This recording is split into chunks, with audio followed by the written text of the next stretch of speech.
अस्सलाम वालेकुम students, my name is Madiha. इस वीडियो के अंदर हम FIA के पास्ट पेपर्स को देखेंगे। FIA एक्ट से रिलेटेड वो वाले MCQs देखेंगे जो कि तकरीबन हर दफ़ा पेपर में आते हैं और इंशाल्लाह इस दफ़ा जब आप पेपर देंगे तो आपको अपने पेपर के अंदर इन MCQs को देखना पड़ेगा, यानी ये MCQs आपके पेपर में आने वाले हैं।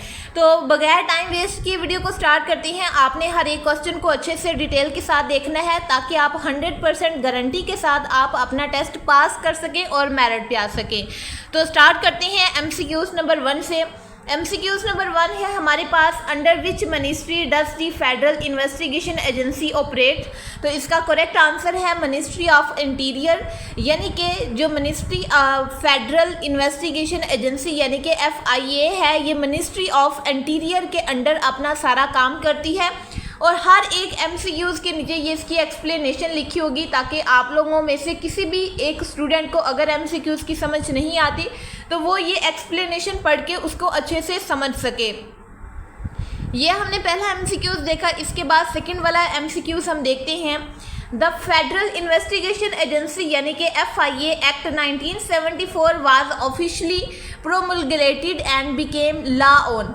इसका करेक्ट आंसर है 13 जनवरी 1975, यानी कि इस डेट को जो हमारा FIA का एक्ट है 1974 का, ये प्रोमुलगेटेड हुआ था और ये लॉ बन गया था। ये इसकी एक्सप्लेनेशन है। एक्सप्लेनेशन में आपको पढ़ के सुनाती हूँ ताकि आपको इस MCQs के पीछे की कहानी समझ आ जाए और पेपर तक ये आपको भूले ना।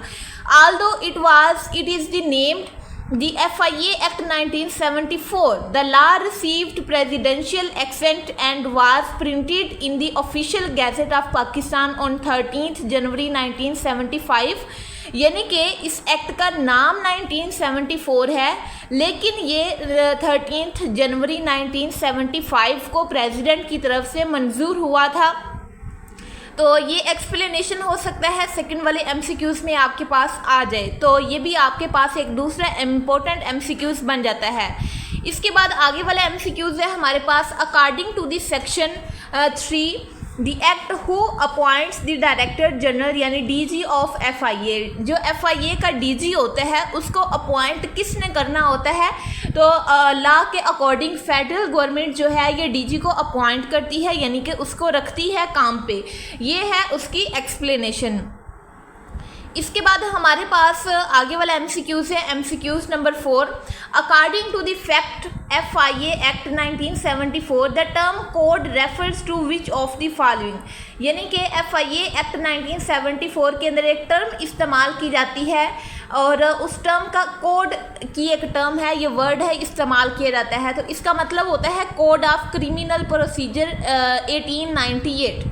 ये जब हमने कोड का वर्ड इस्तेमाल किया एक्ट के अंदर या हमने कहीं पे भी कोड पढ़ा तो इसका मतलब होता है कोड ऑफ क्रिमिनल प्रोसीजर 1898। ये इसकी एक्सप्लेनेशन है, आप पढ़िएगा। जिस भी बच्चे को इस MCQs की हिस्ट्री नहीं पता तो उसको समझ आ जाएगी। इसके बाद आगे वाला MCQs है हमारे पास, an officer to the FIA Act 1974 the term code refers to which of the following। Sorry, ये हमने दोबारा पीछे वाला देख लिया। ये है हमारे पास आगे वाला MCQs, an officer of the federal investigation agency FIA has the same power privileges and liabilities as. यानी कि जो हमारे पास FIA के ऑफिसर्स होते हैं उनको जो सहूलतें मिलती हैं, उनको जो पावर मिलती है वो किसके बराबर होती है? तो वो बराबर होती है ए प्रोविंशियल पुलिस ऑफिसर, यानी कि एक प्रोविंस की पुलिस है उसके ही अकॉर्डिंग जो FIA की एजेंसी के ऑफिसर्स होते हैं उनको पावर्स मिलती हैं, उनको सहूलियात वगैरह मिलती हैं, यानी इनके बराबर होती है उनकी पावर। इसके बाद आगे वाला MCQs है हमारे पास, who is historically considered the pioneer of the two nation theory in India. तो ये जो मैंने आपको पीछे MCQs बताए हैं, ये यहाँ तक 5 नंबर MCQs तक ये FIA एक्ट 1974 के हवाले से। अब ये जो मैं आपको MCQs बताने लगी हूँ ये हैं आपके पास पाकिस्तान अफेयर्स के हवाले से, यानी कि जो आपके पेपर में आने हैं। तो MCQs की स्टेटमेंट है, who is historically considered the pioneer of two nation theory. यानी कि जो बरसगीर पाक हिंद जिसको हम कॉन्टिनेंट इंडिया भी कहते हैं, उसके अंदर जो 2 नेशन थ्योरी है, यानी कि मुसलमान और हिंदू इकट्ठे नहीं रह सकते, ये किसने दी थी? तो उनका नाम है सर सैयद अहमद ख़ान। इन्होंने ये 2 नेशन थ्योरी दी थी और इनको 2 नेशन थ्योरी का बाप भी कहा जाता है, यानी 2 कौमी नज़रिए के वालिद हैं ये, क्योंकि इन्होंने सबसे पहले ये आइडिया दिया था। इसके बाद आगे वाला MCQs है। MCQs नंबर 7 है, the 1973 constitution of Pakistan was officially implemented on which historic day. यानी कि जो हमारा 1973 का कॉन्स्टिट्यूशन बना था, और आपको पता है कि 1973 का कॉन्स्टिट्यूशन पहला ऐसा कॉन्स्टिट्यूशन है वो जो कि सिर्फ पाकिस्तान ने खुद बनाया था।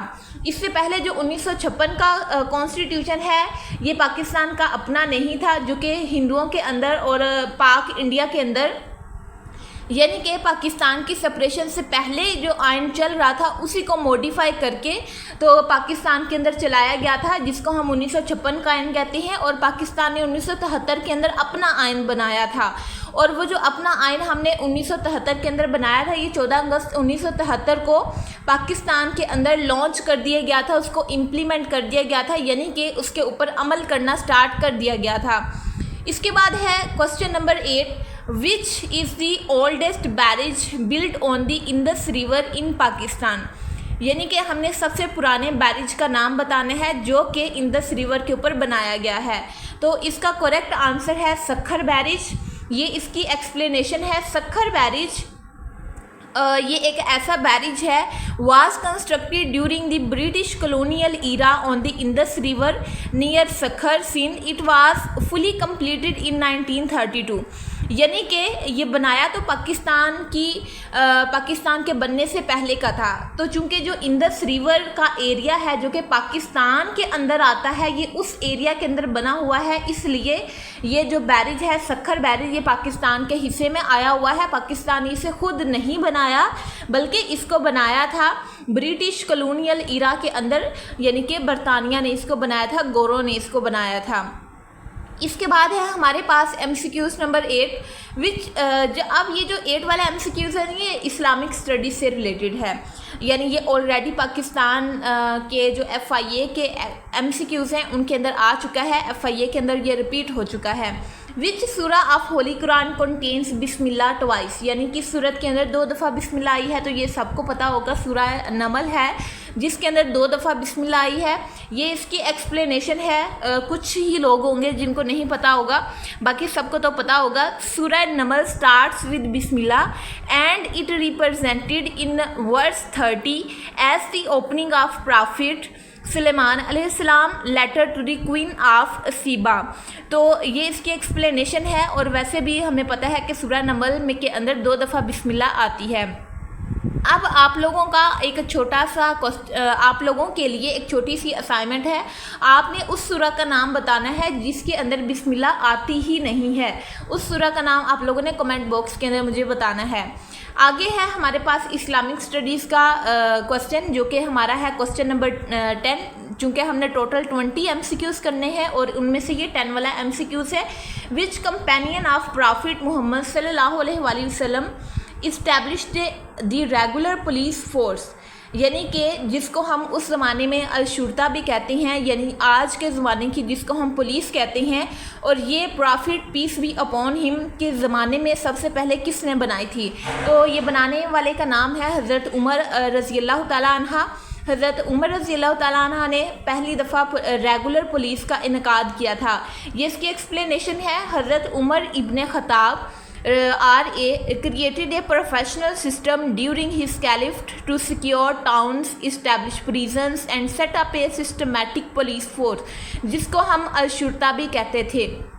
यानी उस ज़माने में शुरता कहते हैं लेकिन आजकल हम उसको पुलिस कहते हैं, ताकि वहाँ पे जो टाउन्स हैं और प्रिजन्स हैं और जो भी चीज़ें हैं उनको सिक्योर किया जाए, उनको उनकी हिफाजत की जाए। इस वजह से ये बनाई गई थी। ये हमने देख लिए हैं 10 MCQs, लेकिन ये टोटल 20 हैं। जो बाकी 10 हैं वो हम नेक्स्ट वाली वीडियो के अंदर देखेंगे। बाकी आप लोगों का कोई भी क्वेश्चन है, किसी भी आपको सब्जेक्ट के पास पेपर चाहिए तो आप कमेंट बॉक्स में बता सकते हैं। वीडियो अच्छी लगी है तो ये इसको शेयर करें। और वीडियो को लाइक करें और चैनल को सब्सक्राइब करना ना भूलिएगा। मिलते हैं नेक्स्ट वाले सब्जेक्ट वीडियो में, तब तक के लिए अपना ख्याल रखिएगा। अल्लाह हाफिज़।